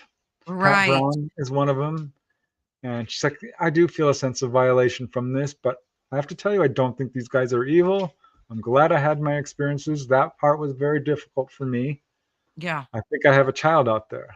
I talked to another couple in Canada who said, yes, she lost her baby at 7.5 months, Carol Ann. Oh, It was verified. She sent me every, medical reports. Uh, and wow. she's, What do the she, doctors say when that happens? oh, this was a Canadian couple. And I don't know if you know about healthcare in Canada at that Oh, time, it's yeah. not It easy. sucks. Yeah. And she was newly emigrated from Europe, and they were just having red tape on red tape trying to get anything done. And this happens, and their doctor's like, come in anytime. Anything else on you to come in. They're they wanted to send them to this government hospital. And she's like, I'm not doing that. No. Uh, but she's like, I'm actually okay with it. I know my child is fine. And I she mean, did did, they accuse her of like maybe she self-aborted, or like how do they you lose couldn't. She was seven and a seven and a half? half months. How do you have that happen and not have the medical people step in and, investigate that? They did. They were absolutely freaking out. And they did not know what to tell her. They didn't want to talk about it. But at the same time, they kept wanting to see her. Like, if you become pregnant again, tell us.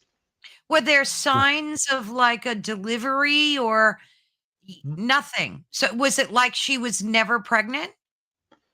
Well, it was 7.5 months. They had, all this activity going on that night, and she wakes up and she's like, "Honey, my stomach is it lower? Is it smaller? I don't think I'm pregnant." He's like, Wow, "Don't be that's ridiculous. Of course you're pregnant." She's like, "I don't think I'm pregnant. We need to go to the doctor." And the doctor's absolutely freaked out because there was no heartbeat. But she had all the signs, all of them. She was pregnant, and the doctors knew it. And they tried to backpedal, like, well, maybe you weren't, even though they knew she oh was. my goodness. Yeah, I mean, what do you do with that? Like, what do I you? mean, they had Because built the usually nursery. yeah. Yeah, usually I hear stories of early, like missing fetuses, 2, 3 months pregnant, like that kind of thing. And Yeah, then they Dolly just had say, this "Oh, it's a experience miscarriage." Yeah, that she had, more than once, and they asked her each time, "Are you willing to do this?" And she's like, "Okay." And she's got children who she's met. Lloyd is one of them. He came down and helped healed her. Another lady, she met her full-grown hybrid son. She lives in Maine, and he came down and says, "We watch you all the time. We're watching over you," and gave her all these messages, yeah, all these prophecies, all these information. So people talk, who say, "Oh, this is psychological. It's in your mind," or "These are fairies who are just guys." right. Don't explain to me how a person can have a missing pregnancy, see their baby, see it as a young child, see it Yeah, as a grown adult, it's crazy. and be healed, and get information that's valid. These are ETs we're dealing with, and yes, some are. Some people have very close relationships with them to the point where they have children with them. Which, that's what we do here on earth. We have relationships with people and we have children. Yeah, So to spin this into a fear thing is unfortunate. uh, this is the biggest problem in this field. I put together videos on humanoid encounters pretty regularly on my channel, and the fear people experience is off the charts, and it's almost always there. I'm like, why is it? Because these people aren't being hurt. Not in the vast majority of cases. Some might, the after effects of an encounter can involve nausea and flu-like symptoms and headaches and right, right, right. PTSD and Yeah. this sort of thing, No, I but mean, the also healing. scariest thing I think I've seen are the cattle abductions and horses, and it's mostly cattle that you see. I mean, I Government, don't understand who. Yeah, that's what I heard too. Why would they do that? Like, what I just because can't these wrap people are evil. I mean, I hate to say it, but this is a very effective way to instill fear, while at the same time getting loads of genetic material to do nefarious experiments with. If you study genetics, and I encourage government. everyone to do it, Can't they buy cattle? Like, can't they just buy why why? would Why would they? they? Not if Yeah. you can get it for free and instill fear. Yeah, that part makes the most sense. And if you look at the cattle DNA, very, very long strands of it are identical to human. And in fact, I heard that. on Earth, DNA, generally speaking, is very, very similar. There are minor differences that dial out differently, but Yeah, yeah. um, we don't understand DNA. It's going to take us a very long time to Oh, yeah. understand it. But there's levels and levels to this. That I think this is one reason the ET accounts should be taken seriously and really studied, because we could learn a lot about this. Yeah. And DNA is one of the frontiers of science that, one of the unknown frontiers. Yeah. Consciousness, deep space, the ET subject. These are some of the subjects. The human body. We still got a lot to learn about it. Um, Yeah. Human origins. Uh, so the ET contact, whole complex is has loads to teach us, not only about ourselves and where we come from and who we are, but about what's out there beyond Earth and Yeah. science. These Yeah. guys know science like nobody's business. We think we understand gravity. We don't. No, we don't. They If it's do. truly gravity, if there's truly I mean, I heard people are discounting the actual proof of that as well. Even the whole E equals MC squared thing, there are scientists saying that that's not even accurate. I don't know. And then with AI, you never know what's real and what isn't. When you're that's why, like, anything that interests me, I just always research it pretty deeply, because you don't know what's true and what's not these days. It's so hard to and the problem is a lot of people just believe everything right out of the gate rather than go and investigate it themselves and check it out. Do people send you videos of, Like, have you ever gotten a video of an actual gray or an ET that just blew you away? Is anybody able to just, like, capture? I mean, I've seen a few, but again, you don't know if they're real or No. not. I mean, yeah, I get some, and often they're very much, I think, subject to pareidolia, Ah, where you're like, "Well, you could be real, could not might not be." It's not something. right. If it's gonna convince a skeptic, then we got something. Yeah. Um, Remember Stan Romanek? He's a Sure. guy from Colorado who ended up getting, I think, honestly framed by the secret government, and pulled out of the whole UFO scene. But he got some really good photographic evidence that was really quite impressive. And there's this one, he lost his camera, got a camera back, developed the film, and there's this photo on it of a gray.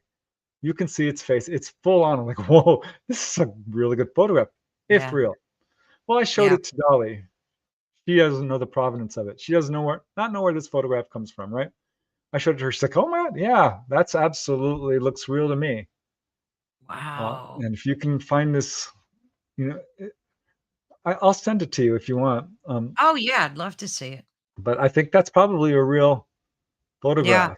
Stan Romanek's case is controversial. I talked to him and his wife multiple times. I've read both their books.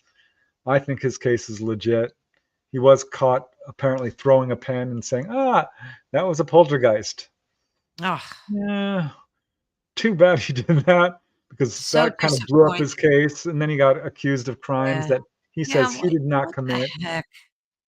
which I don't even really want to get into because if you're not there, you don't know. Right. It's like people saying OJ's guilty or OJ's not. Well, were you on the jury? Did you see all the evidence? You're not Exactly. really, you know, allowed to make a informed decision unless you are informed. Yeah. So I Yeah, feel because sorry that's the for thing him. that frustrates me is like, everybody's got a camera, everybody on the planet. And we see great videos of like triangle UFOs and circular ones and all different, Oh, and again, you don't know if they're real or AI generated. What was this? yeah, Romanek says he was forced to throw the pen to to this, discredit himself. I haven't heard that, but that might make sense 'cause he was basically threatened. I Wow. think he ended up. This is what happens to people who get really good evidence, and his case was designed to give evidence. He had healings. He had implant removals. He had the whole deal. Wow. And landing traces that were absolutely legit. He's got so many supporting witnesses, corroborating witnesses. I hadn't heard that. Thanks for saying that, the sort Yeah, it Vector. kinda makes, 'Cause, yeah, there's a lot of comments out there. Maybe you wanna go through some of them now, Preston, before we oh, me? I've been watching. I mean, we'll both do it. We'll both do it. I'm gonna scroll back up to the top because I'd love to get, maybe CERN has something to do about it.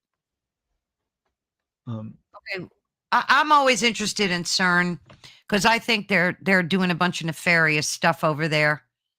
So I'm not exactly sure what this is in regards to, but it says maybe CERN has something to do with it. I don't know, or ICK. What does that stand for?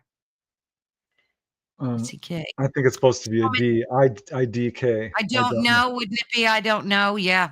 Yeah.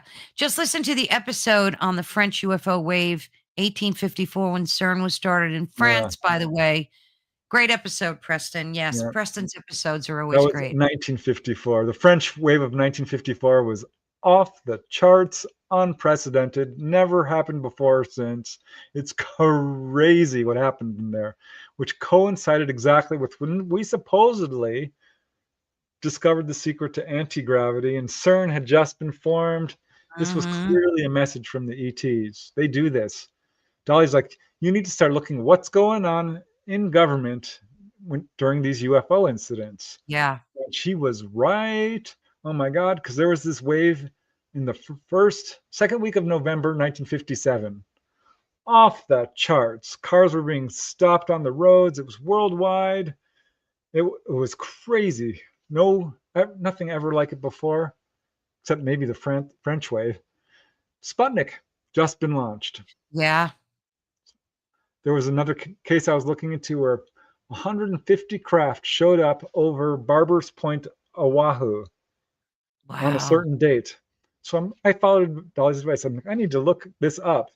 Turned out Yeah. there was this that just exploded the first underground or some experimental nuclear bomb. So this was another like, what are you doing? Look up the dates of some of these major incidents, and you'll see that there's a And correlate them message to, behind me. yeah. Yeah. That Yep. makes total sense. And if Dolly said it, it's probably true, right? Um, Let's see. yeah, definitely got to listen to what she has to say. She's proven her Yeah. case Oh, to me. yeah. Absolutely. Trying to see if there are Boy, any there others. is a lot of comments here, Yeah. so it's hard for me to. Thanks, What is guys, this here? for Oh, yeah. We love your comments. Thank you so much, people. Listening to all your accounts has made me realize that we probably have been visited by thousands of different beings, probably from other universes, galaxies, and star systems. So maybe that accounts for the diverseness of them, right, Preston? Because they're coming from all over the place. So why not be different? We're all yeah, different here. So yeah, and we're probably from all over the place too. exactly. You know what I mean? Yeah, I think the universe is far more populated than we realize, Yeah. and that ETs have been around for far longer than we realize. Humanity is not 40,000 or 100,000 years old. Boy, we just talked to a guy. Gosh, what is his name? He wrote Michael Cremo. Read his book, Forbidden Archaeology. It proves essentially that humanity on this planet alone is Yeah. over a Yeah. million years old. A Oh, million. sure. So, Yeah. uh, absolutely, there's a lot more beings out there. And if you just take a little section of, from the Hubble or of James Webb telescope and a tiny section of the sky, you can see 100,000 galaxies. It's Oh, crazy yeah. when you think of how big the universe actually is.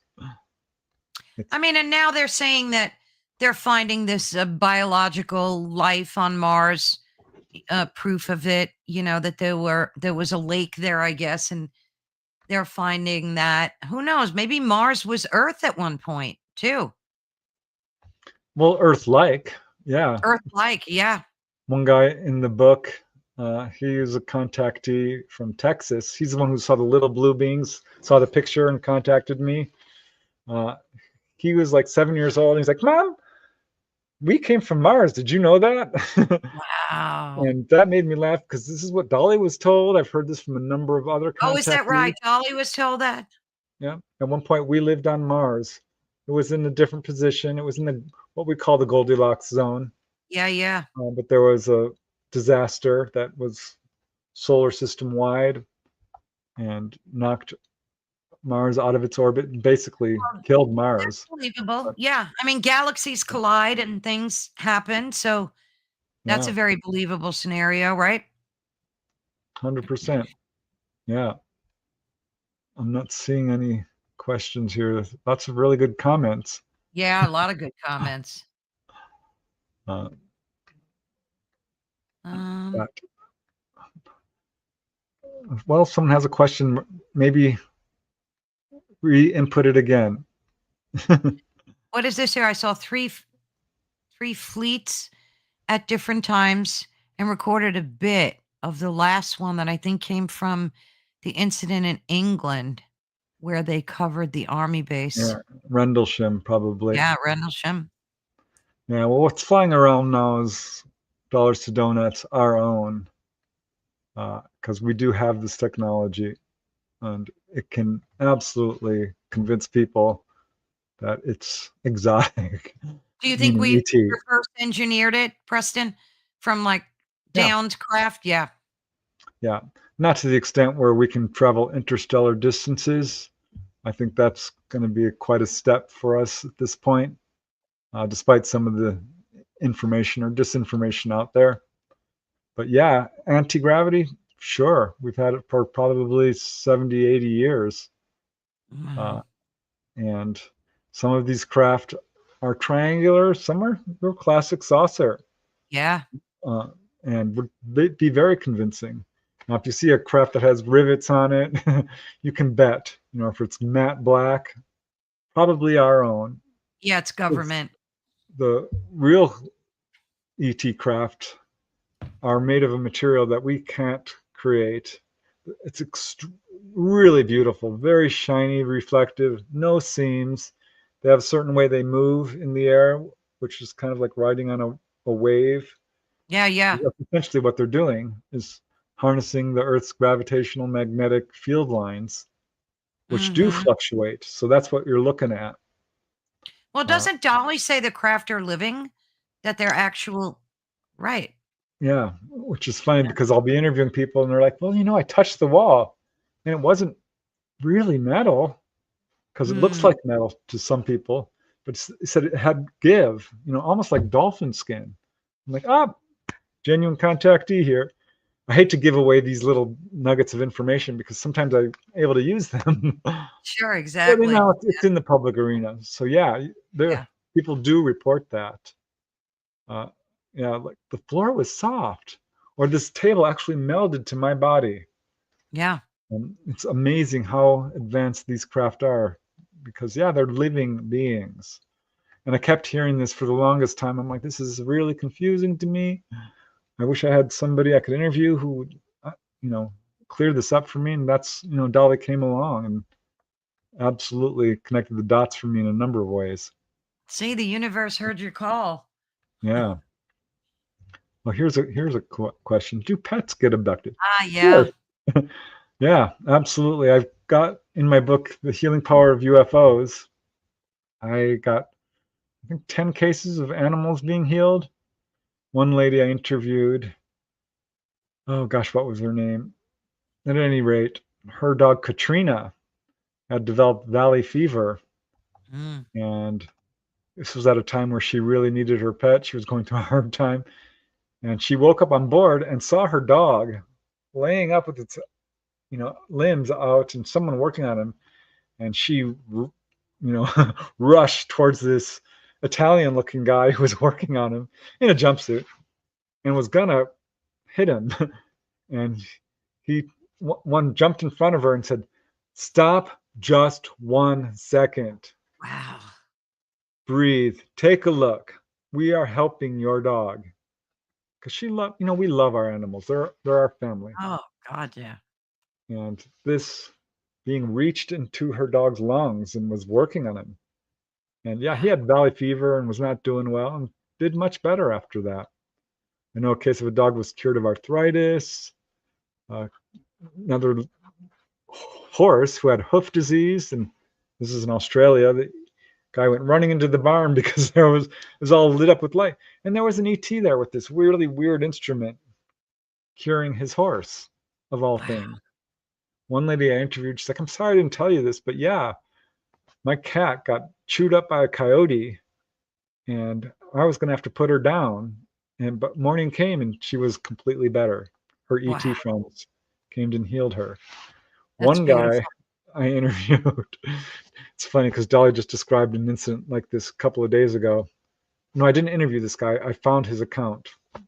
He was hunting with his dog Hunter Bone in Louisiana in the bayou, and the dog went running off and was barking at a UFO. And so he went running to pull his dog away. Boom, he's on board. Oh, And, wow. and the ETs are physically examining him. They said, "Oh, wars are stupid. You guys are doing, the same messages we always hear. Nuclear power, don't do it, blah, blah, blah." And he's like, Yep. "Where's my dog?" And they said, "Oh, he's right there." The poor dog was floating through the UFO like a stuffed Oh, animal. jeez. He's like, "What did you do to my dog?" I'm like, "He's okay. He was trying to bite us, but Oh, he's that's fine." funny. But Dolly just 2 days ago described an exact similar incident where the dog had to be, basically rendered immobile because it was going a little crazy. Well, they're gonna wanna protect their master, so you can't blame them. What's happening with Symmetry 2? Like, where are you at? Last time I had you on the show, Speaking of dogs, my little guy just came up to say hello. Say hello, Oliver. Um, Yeah. what are you doing with like what's the ETA on that? If I don't get it done this year, I am going to lose my mind. Um, yeah, I'm so busy right now, and every time I try to get something done, it's Yeah. just impossible. I'm at page 80, I think, or 90, and I've got most of the There. interviews done, so we're gonna push through it. Uh, but my YouTube channel is sucking up my time like Is it? it's just enormously hard to put together these videos. Uh, Yeah, it's a lot of but work. so I'm going to get it done, I promise. And Good. We're excited. Can't wait. and once I have a release date, then I'll tell the title because people are asking me. But I've done that before, and someone stole my title, so no, I'm not doing that Yes. this time. No, just call it that for now. And then, Yeah. you know, what are some of the core differences between the two books? Could you tell us that or Oh yeah, yeah. I can give you a little bit of the scoop. The first book is basically an introduction to her story. It's very much a narrative of what happened to her. yeah, And it's so exciting and just so wonderfully extensive. But this is a lifetime of experiences she's had. sure. And we didn't really get to dive deep into what the ETs have taught her about psychic abilities, different dimensions, gravity, science, Yeah. uh, and also a bunch of other really amazing encounters. Like visiting a schoolyard, she did that, or doing maneuvers around pilots. Basically giving a display of the UFO capabilities, the ET Wow. craft capabilities. Um, Dolly is an identical twin, I and remember her talking about that. yeah, and she met her sister. That's going to be in the book. It's so That'll be poignant, oh, that's gonna be great. very personal. So, God bless Dolly for having the courage to open up her life Yeah. like that, not only to me but to the readers, because that's not easy to do. Was There's a that weird twin taken? Was it yes, yeah. yes, and I've got a number of cases like this, and if you look into it, there's a really interesting twin connection with contactees. So I'm finding that out more and more. In fact, in my latest one of my recent books, Not From Here, Volume 5, I did a chapter on that, the twin connection, Mm. because there is something to that. A Yeah, lot of yeah. Oh, contactees are yeah. twins. Crazy. Are you doing any conventions or speaking or doing any of that stuff? You have that planned? Yeah, yeah. If anyone's interested in meeting me face to face or hearing me and Dolly speak separately, we're both going to do the Shag Harbor conference in first week of October. Just look that up, Shag Harbor, and I'll be presenting some more extensive cases, probably from Canada because that's where it is. I've got some great Canadian cases. Nice. Dolly's going to be giving some material she has not yet released. So that's going to be really exciting. But it's a cute little convention, and it's going to be lots of fun because it's very family oriented in a way. Sure. Yeah. Not like crazy Contact in the Desert, where even if you go, you're going to miss over half the presentations because they're conflicting each other. Absolutely. You Yeah. know what I mean? This is going to be a much smaller, homier convention with a smaller group of really excellent speakers: Mark D'Antonio, Darcy Weir, Terry Tabando, me, Dolly, Chris Stiles. There's going to be a contactee panel. There's going to be a little Nice. tour of Shag Harbor. It's going to be fun. I'm excited. Awesome. I think I have both of you scheduled for 11:20 for you and Dolly. And Oh, really? yeah, we have that to look forward to. But thank you so much, Preston. It's always such a joy speaking with you. And of course, we'll have the link to your books and book in the description of all the videos on social media that you can, of course, get it on his website as well. It's a fascinating read. Anything you want to say in closing? I'll answer this question. Could some people Yep. be hybrids and not know it? Yes. Ah, that's a good one.